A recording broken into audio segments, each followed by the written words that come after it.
My name's Louise, and I'm going to give you an introduction to visual effects today, kind of a very broad overview, assuming that as you've been studying film, it might be something you've heard of, it might be something you don't really know much about. So this is kind of very high level introduction to sort of what it is, what sort of things we do, what sort of roles there are in VFX if it was something you were interested to transition to, and then also how if you go into sort of film or TV production, how you might end up working with people from a visual effects company. So let me start my timer so I know how I'm getting on for time. So we'll make a start. So a bit about me. I studied film production at the University of the Creative Arts in Farnham. I've worked in visual effects for 9 years now. I've worked at companies like Framestore, Milk Visual Effects, and now I currently work at a company called One of Us. I've worked my way up in production, starting out as a visual effects coordinator to producer, and now I'm a visual effects bidding producer, which means I get sent scripts or cuts of films or TV shows, and I provide quotes for how much the visual effects work will cost, so that production companies can put their budget together for how much the visual effects will cost. I worked on projects like Guardians of the Galaxy, Fantastic Beasts and Where to Find Them, and then TV shows like Doctor Who. I did 3 series of Doctor Who, and then the last TV show I worked on was Good Omens for Amazon Prime, which was 6 episodes. It's a really big project, actually. It was about 600 shots. And the director joked that we were making 6 feature films because there was so much in each episode. So Framestore is like a larger visual effects company. And the big companies like Framestore, they tend to work on sort of big chunks of big Hollywood films like Guardians of the Galaxy. They have the hero characters and environments and that sort of thing. And then the smaller companies like Milk or One of Us, they still work on films, but maybe they might do just a small sequence or 2. So I worked on Fantastic Beasts at Milk, and we had maybe, I think, 100 shots. Which in a film like Fantastic Beasts isn't much at all, but it's great that we sort of the smaller companies can still be involved in the big Hollywood films, and then the small companies often do a lot of TV work. Although now there's so much TV work because thanks to Netflix and Amazon, the big companies like Framestore are now opening TV departments so that they can get in on that action too. So moving on to what is visual effects. So visual effects is used in pretty much everything these days in some sort of respect, whether that's adverts, TV or film. It's also known as CGI, which is computer generated imagery, in case you didn't know that. And there's sort of, within visual effects, it's divided into sort of 2 different types, 2D or 3D. 2D being, funnily enough, 2D, it's flat. It's kind of like you're just working in Photoshop, but for every frame of the film.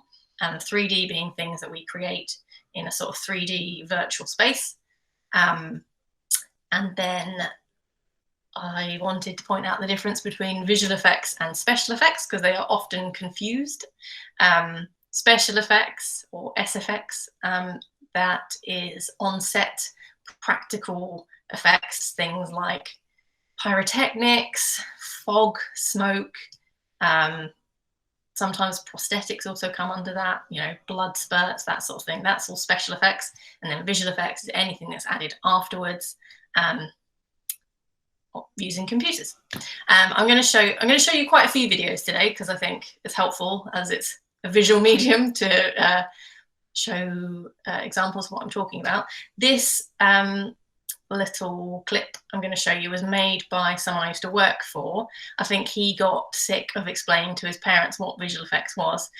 So this is a really good explanation of sort of an overview of visual effects. So I'm going to play that for you now.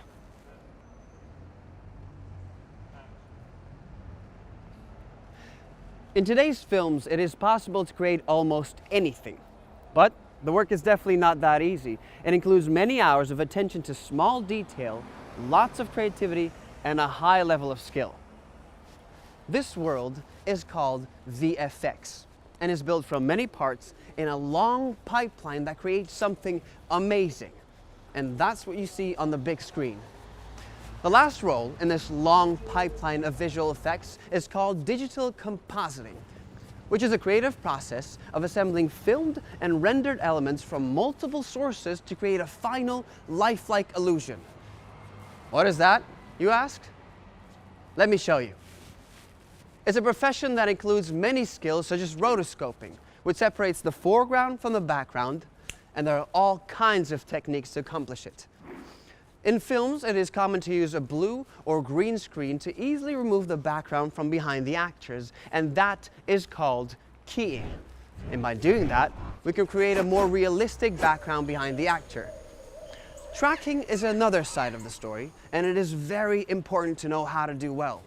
There's 2D tracking, and there's 3D tracking, which recreates the exact movement of the camera.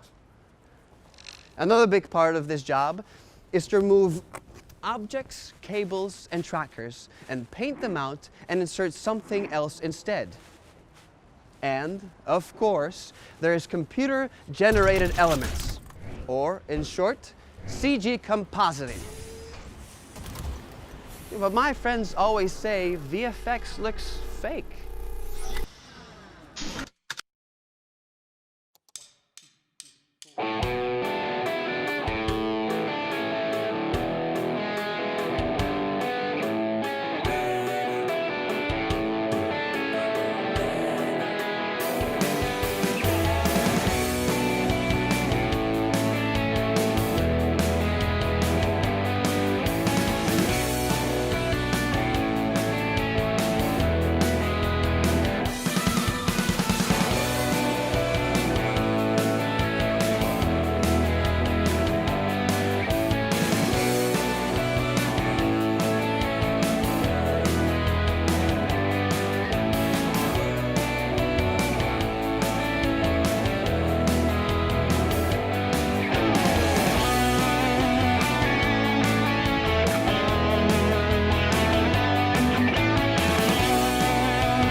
So yeah, I think that's a really great sort of explanation of sort of summarizing visual effects. And to go back to my point about the 2D and the 3D visual effects, so examples in that video of the 2D effects were things like the cyclists, where they took the one cyclist that was in shot and cloned him and changed the color. That's a 2D effect. And sort of putting the Banksy painting on the wall, that again is 2D. It's something that you can sort of do with Photoshop pretty much.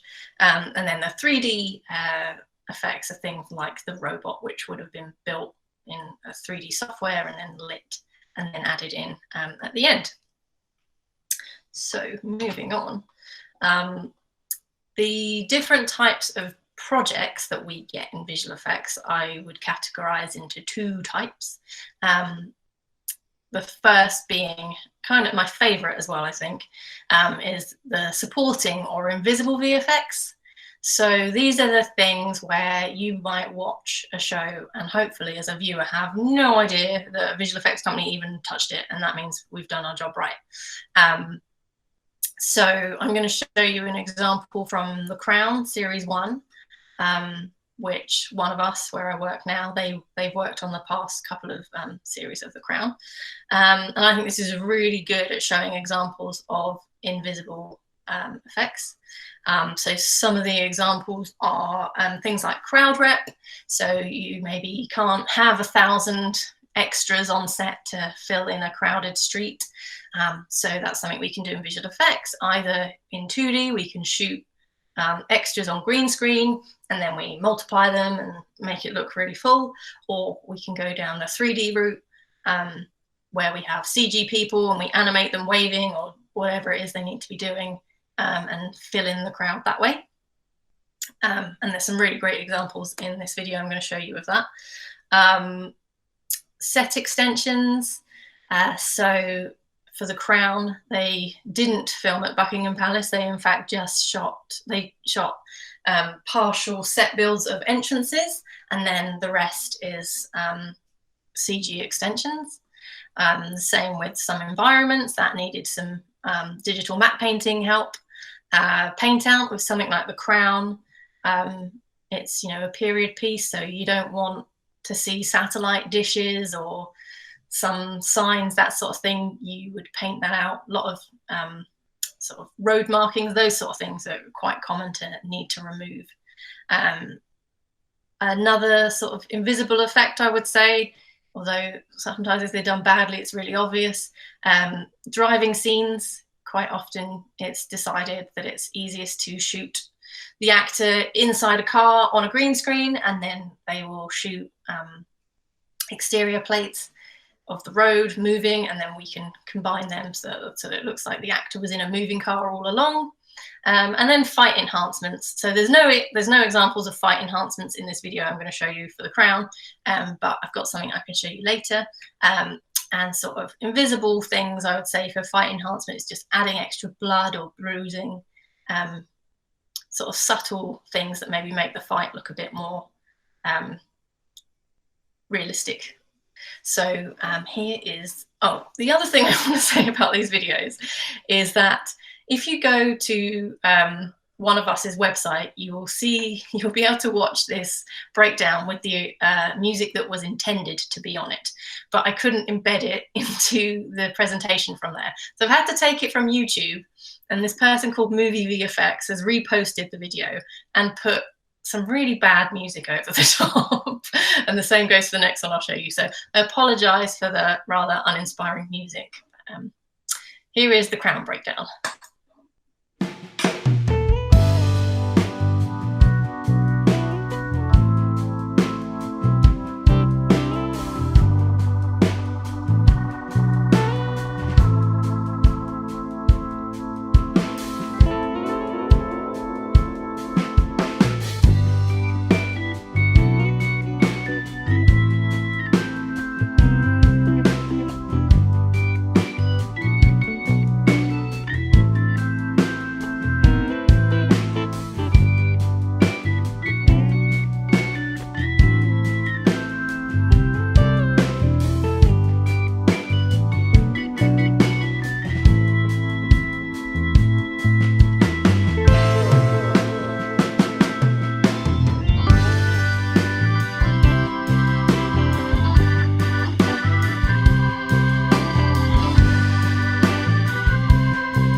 there we go. They are examples of invisible effects. Unfortunately, the driving shot that I wanted you to see got covered up by these things that they decided to add over the top.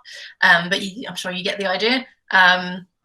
So the next type, the other type of visual effects project, is probably what most people think of when they think of VFX, which is the big blockbuster, Marvel, sci-fi, lots of CG characters, CG environments, I guess generally sort of fantasy-led film or TV, things which you just know you couldn't have shot.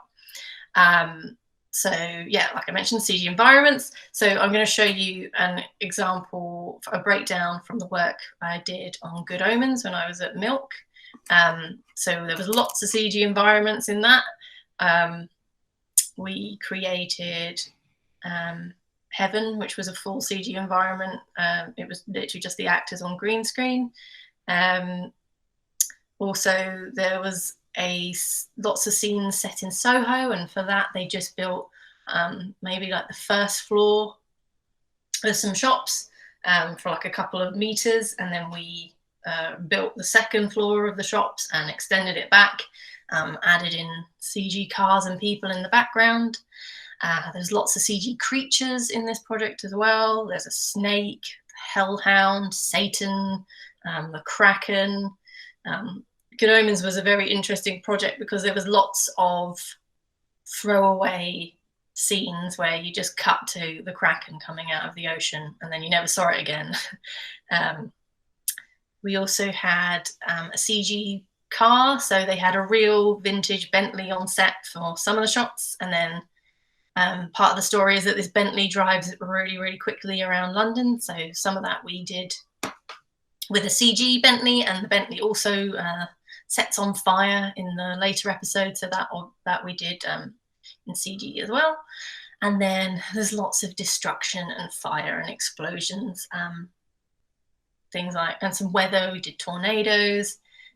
When Satan comes out of the ground at the end, there's lots of rubble and hellfire, that sort of thing. So I will show you this breakdown now.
So there you go. There's some examples of shots where visual effects really is an integral part of the story. So whether it's VFX driving the story or whether it's more of a background player, this is a diagram that I have made showing how we go from shooting the shot on set to the finished visual effects shot. So as you can see, there's a lot of different things that go into creating a visual effects shot. It used to be that visual effects artists were generalists and they'd maybe do everything involved in one shot, but it's moved towards everyone being specialized in their own sort of departments now. So it means a lot of teamwork, the work, you know, we sort of, a shot moves from department to department. Everyone has to work together and be really great at communicating what is going on with the shots. So let me take you through this. So on set, we have a visual effects supervisor who is in charge for making sure that the shots are shot in a way that means that we can then work on them in post-production. And then there's also someone on set called a data wrangler who makes a note of all of the camera information that we will need, because in visual effects, in order for things to look realistic, we need to accurately recreate what happened on set. So what the camera was doing and what the lighting was doing. So the data wrangler makes sure all of that information is captured for us to then use. So while they're on set shooting, we normally get started with what we call assets. So assets really are anything that we make to then go into a shot. So we start off with modeling, which is very much like your sculptor making something out of clay, but we're doing it in some 3D software. So we model, say, our cat, and then we pass it on to texturing, and texturing are adding the color. So they will add the color to the asset that we're building. I've just realized that I've missed out that if it was something like a cat, we also have a department called groom who add fur. So then it moves on to our department called rigging, and rigging add in the control points that animators use. So if we built a person, the rig would mimic a human skeleton and how, you know, we move here, we also can move like that. If it's something like a boat or a car, obviously there's a lot less rigging. The car would just sort of mimic the suspension. So, you know, it can move like this, it can move like that a bit, but the wheels turn, that sort of thing. And then once it's rigged, it can go to animation. And the next step for the asset is for look dev. And look dev artists assign material properties to the asset. So if, again, with our cat example, they would be saying this bit here, this is fur, this has the properties of fur. If we'd modeled a glass, you'd assign the properties of glass. So it then reacts to light in the way that glass does. And there's some very clever people that write the sort of code that enables us to just assign these properties. So that's your asset. Once it gets to look dev, it's ready to go into shots. So once the shots have been shot and edited, they come into the visual effects facility, and the first port of call for them is tracking, or match move it's sometimes called, and that is recreating the camera that was on set in a digital environment. So we use the same lens, and sometimes we have a representation of what the set was like, so we know that everything is where it was on set. And it means that when we put our cat into that shot, it's not floating. If the camera moves, it's not staying there. It moves with in relation to where the camera is. Once it's tracked, it can go to animation. We put in our cat. It's rigged so it walks like a cat would. They animate it depending on what the director wants it to be doing. The next step might be effects. So it could have, the effects could have nothing to do with the animation. It could be that we're adding in an explosion, or it could be like in the Good Omens example where we're adding fire onto the car, or the dog at the end, the hellhound. We added effects drool to him just to add a bit of extra realism. And then once animation and effects are done, it then goes to lighting, and lighting will have recreated the lighting conditions on set. So if you had a light here and a light here on set, we'll do that in our digital environment as well. And then it picks up the properties that were assigned in look dev, and hopefully it then looks like the real thing would in real life. Some other departments we have is Paint and Roto, who they sometimes start as soon as shots are turned over to us. So Paint is painting things out, and Roto is cutting round people or things to put CG things behind it. And then DMP is our digital map painting, which, as I explained earlier, is sort of a 2D image. Maybe adding a distant village in the background or some mountains, or just changing the sky, adding extra stars in, that sort of thing can all be digital map painting. All of these elements then go to our compositing team, who I've given a magic wand because they really work the magic to bring all the different elements together and make them look like they were really in the plate that was shot. Sometimes they add in little extra elements, little, I don't know, if the cat's running across a dusty road, effects might have added some effects kick up, or compositing can use some elements that were in an element library. And they have the hardest job, in my opinion. They generally get everything last minute because everyone spends so much time noodling the work that they're doing. And yeah, they have to make it look cool at the end. So that's sort of you might see more complex diagrams of this pipeline, but this is sort of in a broad sense how it works in a visual effects facility. Then moving on to, I won't go into this in too much detail because it kind of doubles up on the pipeline. This is a diagram that I stole from screenskills.com. They've got lots of information on there about roles in VFX, if that's something that you might want to look into more. Essentially, we've got our on-set people, as I mentioned, visual effects supervisor, and well, they've called him a data capture technician, but I know them as data wranglers. And a data wrangler might be an entry-level position. Generally, for visual effects, most entry-level positions are you go in as a runner, like a lot of the rest of the industry, and from there, they generally ask you what kind of department you think you're interested in, and you get the opportunity in your spare time or lunch breaks, or if you want to stay late, to start practicing with the software and starting to develop your skills. And then if you're lucky, you might then get given a shot in a show to have a practice on.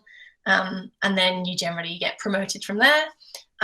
If you wanted to work in production, you could start out as a production assistant, maybe even receptionist. And then you work your way up: production coordinator, production manager, or line producer, and then producer.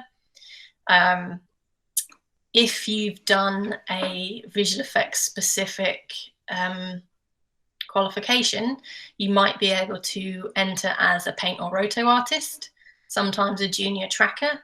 But those are the sort of the entry-level roles, and generally it's very hierarchical in visual effects. So once you start in a junior position, once you sort of develop your skills, it's very easy to move up. As I mentioned at the beginning, I started as a coordinator. I'd done a couple of years as a production assistant in sort of general post-production before making the move across. I was a coordinator for 2-3 years. Then I moved to Milk and became a line producer.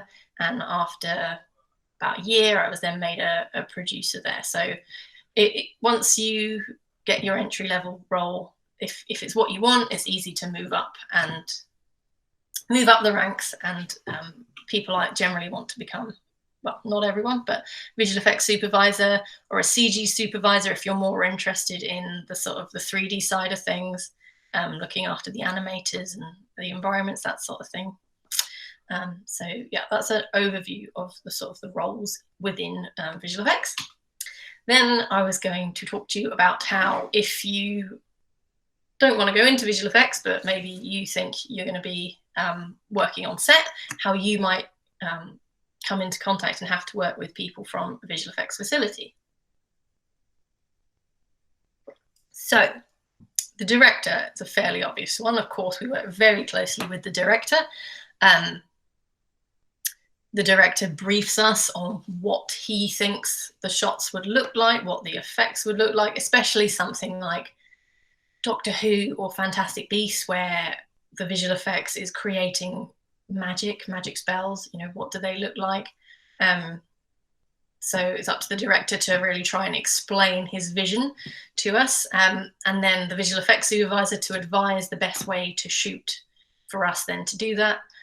For instance, if there's a shot where someone needs to disintegrate, we were always doing that in Doctor Who, people disintegrated all of the time. So we would say, well, you need to shoot the person that's disintegrating, maybe have them start to react, and then we need a plate where the actor's not in it, so that we can have the actor, we will do effects on him so that it disintegrates, and then we can mix back to the clean plate so that then there's nobody there. The director also sometimes has a lot, well, he has a lot of say in the design elements of the creatures, things like that. It depends on Good Omens, because it was based on a book that was co-written with Neil Gaiman, and Neil Gaiman also wrote the scripts. He then was very involved in what things looked like, because it was kind of his baby and his vision from the start. So that was a bit more of a complicated collaboration, including him. But for instance, the little UFO that sort of came into shot in the breakdown I showed you, that was a design that the director's daughter did, that we then turned into a 3D asset. The producer works very closely with the visual effects producer, working on the budget and things like delivery deadlines, making sure that the post schedule is going to fit into the timelines that they have. If they say we need to do it in 3 months, it might be that the visual effects producer at the facility then has to hire more crew so that we can get more work done in less time. There's always things like that to think about. We work with the DOP. When it comes to advising, we're going to need an extra clean plate, things like that. They need to know about that. We also work with the DOP and his team in regards to getting that data in regards to what the camera's doing from them. Things like green screens, the DOP wants to know when there's going to be a green screen on set that he's going to have to light. For the Soho set extension shots we did on Good Omens, you sort of saw a glimpse of them in that breakdown, but we had 3 massive green screens at the end of the set that was built, mainly because rather than having one, they wanted the practical car to drive in, and if we'd had 2, there would have been a gap behind the car, so we had the 3rd one so that they could sort of wiggle in, but we still had full green screen coverage for our set extension. Also, when we're creating full CG environments, we might defer to the DOP on how they would have lit that if it was a real environment, just so it's in keeping with the lighting in the rest of the project. The AD, he is in charge of the shooting schedule, so we have to liaise with him, especially if we are shooting extras on green screen for crowds, because that can take a long time. If it's a small project, you might only have 20 extras, but if we want to make it look like there's hundreds, we might say, well, we're going to shoot those 20 and then make them change their outfits and then shoot them on green screen doing something else, just so we've got more variation in the crowd that we're adding in. Special effects or SFX. Often we have to work together, either because they are going to provide some elements that we will composite in later. So we might need some flames that they would bring, and we'd shoot them on black, and then we'd composite that into a shot later. Or sometimes we might do some of the shot and then it ends with their flames practically on set. So we have to make sure what we're doing is going to match to what they're going to do on set practically, and vice versa. We don't want them to do something on set practically that we have to match to, that is going to be too complicated or too expensive for us to replicate in visual effects. Art department, costume and makeup. Art department often provide the concepts of what environments might look like. So Heaven in Good Omens looked like it was the original concepts from the art director, looked like the Sky Gardens in London, but with everything, some stuff stripped out, and then sort of an auditorium. That idea was scaled back because if it was an auditorium, it would have needed lots of crowd, which was an expense that they couldn't afford at the time. So we went for the rather sparse Sky Gardens, as if it was empty, and then out the window, sort of landmarks from around the world, which was quite cool in the end. But that was like quite a close collaboration between us, art department, and the director about what could be done and what they wanted. Costume and makeup, again, we work with sometimes to make sure they're not going to do something that, again, would make our job harder. Costume on Good Omens were trying to help us with the wings that we did, because they were fully CG.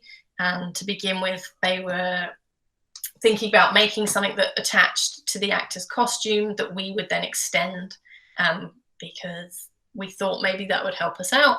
But actually, looking at what they proposed, it seemed like it was actually, we were just going to end up having to paint it out and then put our thing in. So in the end, we just did the wings full CG. Actually, there was a really nice moment when they were promoting Good Omens, and David Tennant and Michael Sheen went to Comic-Con, and a journalist asked them what it was like acting with the wings on, and whether it was distracting. So that made us very happy, because then we knew we'd done our job well and they looked realistic. And then editorial, the edit team. Sometimes we might provide previs, which is like a low res, low quality animated version of some shots or scenes. So they might use them to inform the cut. Or we provide temps, like temp VFX shots, so just really quick, basic versions that they can put in their cut when they're creating assembly edits. And also when they're making their assembly edits, we might poke our head in and see if they're using the takes that the visual effects supervisor thinks are the best takes that will make our work look best in the end. So that's kind of a summary of all of our collaboration.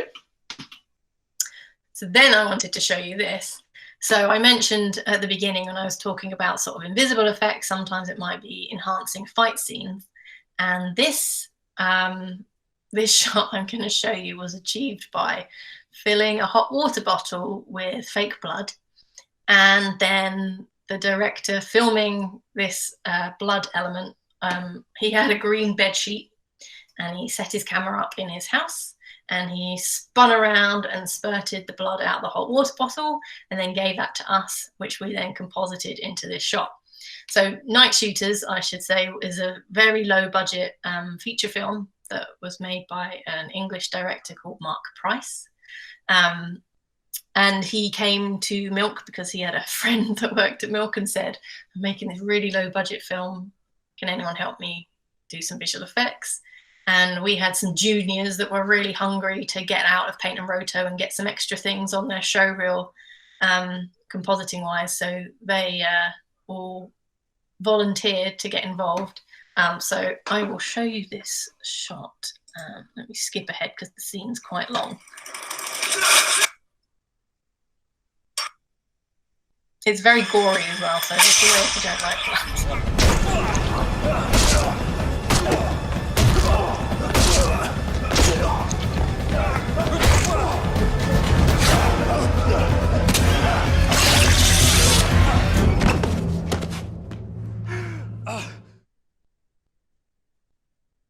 So there you go. Very gory, very effective. When I saw it at a screening, everyone gasped at this shot, and I loved that, because knowing how it was made and how effective it is, I just really like that. So I wanted to show you as an example of like a low budget VFX shot of something that isn't unachievable for people with no budget. Some similar things we did for this show was a ceiling was going to fall in. So the director, I don't know where he got it from, but he had a bag of rubble, and he got his trusty green bedsheet out again, set the camera up, just poured the rubble down in front of the camera. And then that's something we composited in this shot to sort of make it look like the ceiling was falling down. So it's all set in like a tower block at night. And they didn't film any exteriors.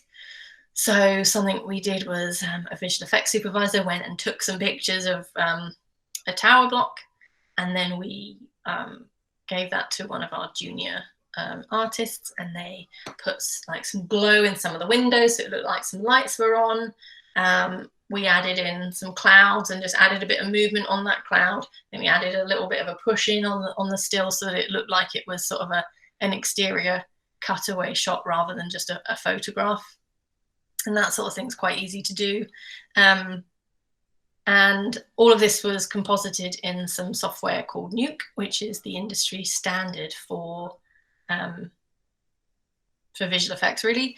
And Nuke comes with lots of little elements that you can add in, things like smoke and rain and fire, and I think some blood splats, which were probably also added. I don't think it was 100% hot water bottle blood in this shot. I think some extra little bits and pieces were added in from Nuke,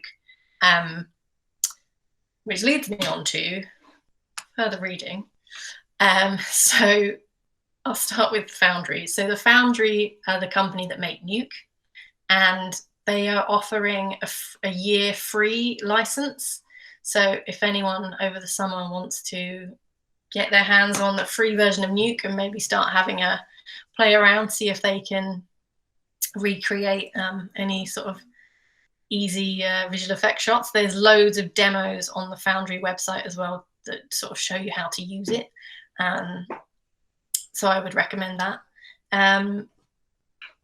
Artofvfx.com is really great if you, just like me, enjoy watching breakdowns and seeing how people shoot things for visual effects. I know it was a bit of a revelation, even though I work in visual effects, watching the Crown breakdown the first time and seeing that none of the aeroplanes were real. It's just something that I just took for granted, that they went to an airport and shot in a plane. They didn't. So Art of VFX has lots and lots of breakdowns if you're interested in that sort of thing. And then Screen Skills, that's where I stole that very detailed breakdown of all the job roles. So I think just in general, Screen Skills is a good website, no matter what department you want to go into, not just visual effects. But yeah, they've got loads of PDFs on there about the roles and how to get into those roles and that sort of thing. And I'm a little bit early, but that brings me to any questions. Thanks, Louise. Guys, if you want to just maybe take your mic off and then ask Louise a question, that's absolutely fine. So I have a question, actually. Go for it. So to gain a job, did you have to move to London, or did you find something locally first?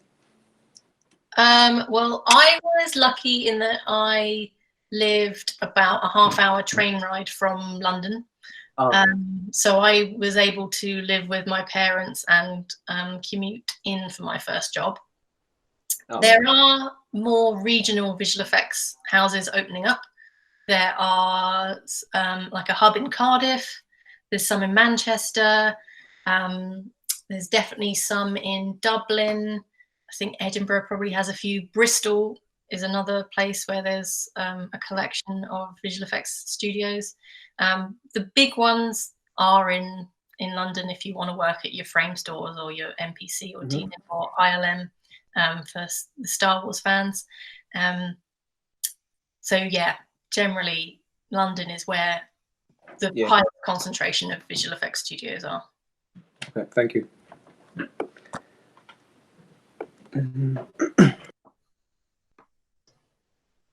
Any other questions? Yeah, I have a question. Go for it. What's probably the most? What's hold on? What's your favorite shot that you've worked on? Oh, that's a good question. Well, I think in some ways that bloody shot that I just showed you is just for the fact that, and it was actually one of my favorite projects, the fact that we were doing it for pretty much nothing. The juniors were involved because they just really love VFX and they just wanted to get better and they wanted the chance to prove themselves. And the director was like, yeah, just go to town, do what you want.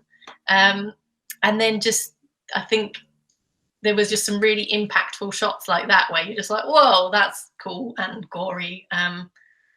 And it was fun compared to some of the bigger shows, which are just quite painful in that there's so many, there's the director, but then there's 10 execs and everyone wants to have their say and give notes on the tiniest things, which the average viewer isn't even going to notice. And so that can start to suck the fun out of it a bit. So I think the sort of independent films, which were a bit more collaborative and give us a bit more freedom as visual effects teams, are probably my favorite. Okay, thanks.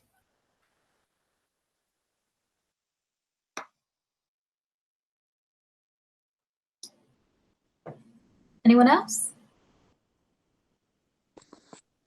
I've got one. What would you say your most challenging project was? I think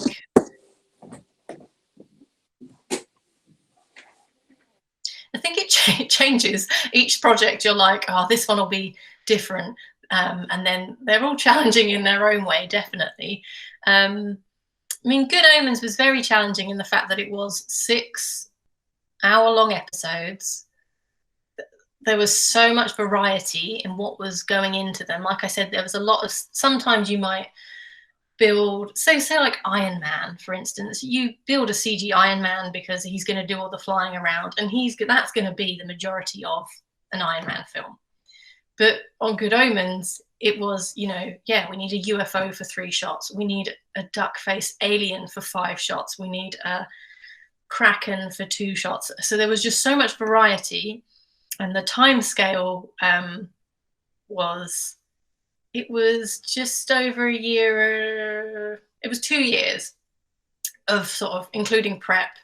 But actually from turnover, I think it was more like 9 months. So it was a lot to do in a small time scale and on a TV budget when they had film sort of aspirations. Okay, cool. Yeah, I think I'm going to watch Good Omens this evening, actually. Yeah, it's funny. It's sort of a bit Monty Python-esque in the sort of English humour, I would say. Yeah, definitely. I've seen it around, but I've never actually just like, you know, played it, but I'm going to watch it this evening. Cool. Thank you. I have a question, if that's okay. Of course. I'm a lecturer and I've been absolutely useless with VFX throughout my entire career. So I was going to ask you a question that I wish I was able to have known back when I started. What are the sort of beginner sort of VFX sort of projects that you might suggest to students to kind of get into VFX so that they could kind of see how the process works? If they do download the program, what's the sort of thing that they, you know, might have a go at to kind of get some results? Yeah, well, I would start probably messing around with the elements first. So I think Nuke comes with a library of elements. So, you know, have a cold cup of coffee and like add a steam element so it looks like it's still hot. You know, that's something that's quite commonly done for adverts where you see the I don't know, the burger that's coming out of the oven that's steaming because they can't keep it hot on set all day while they're shooting. Visual effects add steam, that sort of thing. Or, you know, the other thing is, if it was something that you wanted to go into career-wise, is practicing roto, because that is an entry-level position, is so practicing cutting around people, and I'm pretty sure there are demos on the Foundry website about that. That's brilliant. Thank you. Cheers. The other thing is that maybe taking like a still image, take a picture of something and try and make it look alive, like adding in, you can, again, there are elements like birds, you can add some birds flying, you can warp things so it makes the trees look like they're moving a bit. That sort of thing might be fun. Yeah.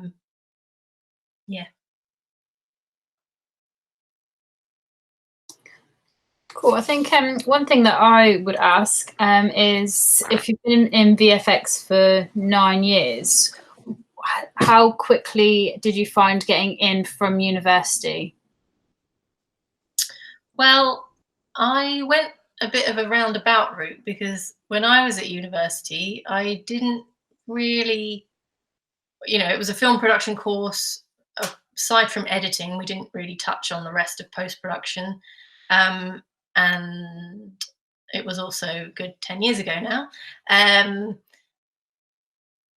And when I wanted to work in production design originally, and I wanted to write my dissertation on how green screen and visual effects would change production design, and I was told I couldn't do that because there wasn't enough academic writing on it. But aside from that, visual effects didn't really factor into my career plans. And it was only after uni I started out office temping, because I applied to or tried to get a sort of production, like art department runner job, with not much success. So I decided to change tact, and I started office temping, so that I had some, just anything more of a sort of a career thing to put on my CV. And from there, recruitment companies would talk to me about jobs like receptionists at film companies, or the job that I eventually got was a production assistant for Universal TV networks. They own like the Sci-Fi Channel, and I think there is a Universal Channel. And it was essentially data entry. But they cut promos for the TV shows that were going on their channels, and that kind of got me into post-production. And I sort of started moving into a sort of a scheduling role around that post-production piece that they did. And while that was fine, it wasn't the most exciting, being just TV promos. And then someone suggested to me, well, if you're enjoying post-production, but you kind of still want to be working in film, why don't you look at visual effects? Because there's loads of visual effects companies in London. So I applied to just as many visual effects companies as I could. And I think I was lucky in that it was at a bit of a boom time when they had lots of projects on and needed lots of production staff. And Framestore contacted me and said, come in for an interview. And yeah, that was that. So I think that was a couple of years after graduating, I would have made that transition. Great, thank you. Does anyone else have any final questions? I'm going to take the silence as a no. Guys, if there's anything else that you do have, I'm more than happy to pass it on to Louise, and I'm sure she'll be able to respond if there is something specific. But that's everything. So thank you so much for your time and putting everything together. That's been so helpful. No problem. Thanks, Louise. Thank you very much, Louise. Thank you. Which have a million thanks.